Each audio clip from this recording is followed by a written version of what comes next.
Jejak dugaan korupsi anak buah Bobi Nasution makin menyeruak seiring temuan uang 2,8 miliar di rumah mewah Kadis PUPR. Lalu seberapa penting keterangan Bobi Nasution untuk membuat terang benderang kasus? Kami akan bahas bersama peneliti Pukat UGM Zainur Rohman. Mas Zainur, selamat petang. Selamat petang, Mbak Cindy. Mas Zainur, kan pertanyaan berulang-ulang dan Bobi Nasution juga sudah menyatakan siap kalau dipanggil KPK. Tapi apa yang masih ditunggu KPK untuk memeriksa seorang Bobi Nasution? Ya, itu bagian dari agenda penyidikan ya, memeriksa saksi-saksi orang yang dianggap memiliki informasi mengenai terjadinya tindak pidana. Bobi Nasution tentu wajib untuk dipanggil, dilakukan pemeriksaan oleh KPK. Setidak-tidaknya KPK akan mendapatkan informasi bagaimana rencana proyek itu disusun oleh Pemprov Sumatera Utara, kemudian harus ditanyakan mengapa pada tanggal 24 April 2025 Bobi Nasution selaku Gubernur Sumatera Utara ikut off-road dengan penyedia barang dan jasa yaitu KIR, sehingga kemudian akhirnya di dalam proyek itu yang sebenarnya belum jadi gitu ya, belum jadi proyek, baru persiapan proyek, akhirnya dijual oleh Topan, anak buah Bobi, kepada KIR.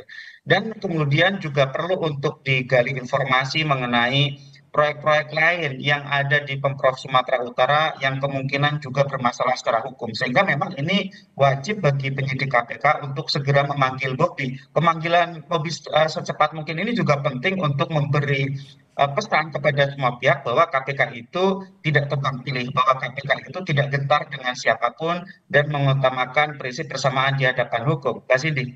Oke, Mas Zainur, temuan 2,8 miliar rupiah juga kan itu jadi sorotan. Apalagi ditambah dengan Topan Ginting baru 4 bulan menjabat sebagai pejabat teknis di Sumatera Utara. Uang temuan 2,8 miliar rupiah itu akan seberapa signifikan untuk melihat aliran dana ini mengalir siapa saja, terutama di lingkungan pemerintahan daerah? Ya, Mbak Cindy. Jadi uang 2,8 miliar itu yang pertama harus dipastikan berasal dari tindak pidana dan dugaan ini sangat kuat.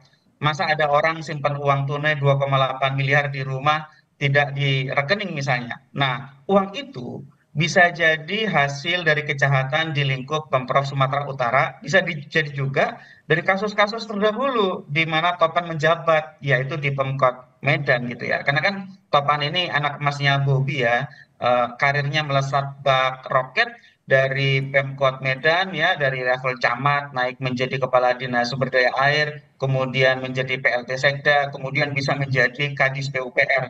Kadis PUPR ini kan Mbak Cindy biasanya adalah orang-orang yang sangat menguasai aspek teknis, tetapi sayangnya kadang-kadang diisi oleh orang-orang kepercayaan kepala daerah karena inilah lahan paling basah. Nah, sehingga dengan temuan 2,8 miliar itu baru menjadi pintu masuk untuk menelusuri gitu ya proyek-proyek lain yang juga diduga diperjualbelikan oleh Topan dengan jejaringnya. Saya sangat yakin Topan tidak bekerja sendiri, dia pasti bersama dengan jejaringnya dan kemudian tindak lanjut KPK melakukan penggeledahan di beberapa tempat itu sudah merupakan langkah yang tepat dan harus cepat begitu ya. Jangan sampai kemudian berjalan lambat sehingga pihak-pihak yang terkait kemudian memindahkan barang-barang bukti termasuk misalnya hasil kejahatan berupa harta benda, Mbak Cindy. Sehingga kita harap KPK follow the money, semua jejaring Topan itu harus diungkap secara utuh, jangan ada yang disisakan, dan nantinya harus dibawa ke muka sidang siapa saja yang terlibat di dalam jual beli proyek di Pemprov Sumatera Utara maupun tidak tertutup kemungkinan di tempat Topan sebelumnya bekerja di Pemkot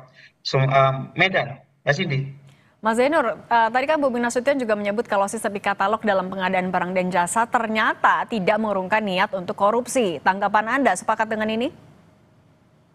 Ya, terbukti di tempat Bobi sendiri ya, yaitu di Pemprov Sumatera Utara begitu ya. Kenapa? Karena kan kembali lagi itu semua pada akhirnya akan dipilih oleh manusia. Ketika manusianya tidak diawasi dengan baik, tidak ada akuntabilitas dan punya keinginan untuk mengumpulkan pundi-pundi uang, ya itu semua akan terjadi. Tetapi setidaknya e-katalog itu merekam semua traffic di dalam pengadaan barang dan jasa, terekam secara digital siapa melakukan tindakan apa dan perubahan apa di dalam sistem sehingga kemudian nanti dari sisi penyidik akan lebih mudah untuk melakukan digital forensik dan itu menjadi informasi yang berharga untuk mengungkap ya keterlibatan pihak-pihak lain. Tentu kan ini yang sementara ditetapkan sebagai tersangka selain Topan adalah anak buah Topan sebagai PPK.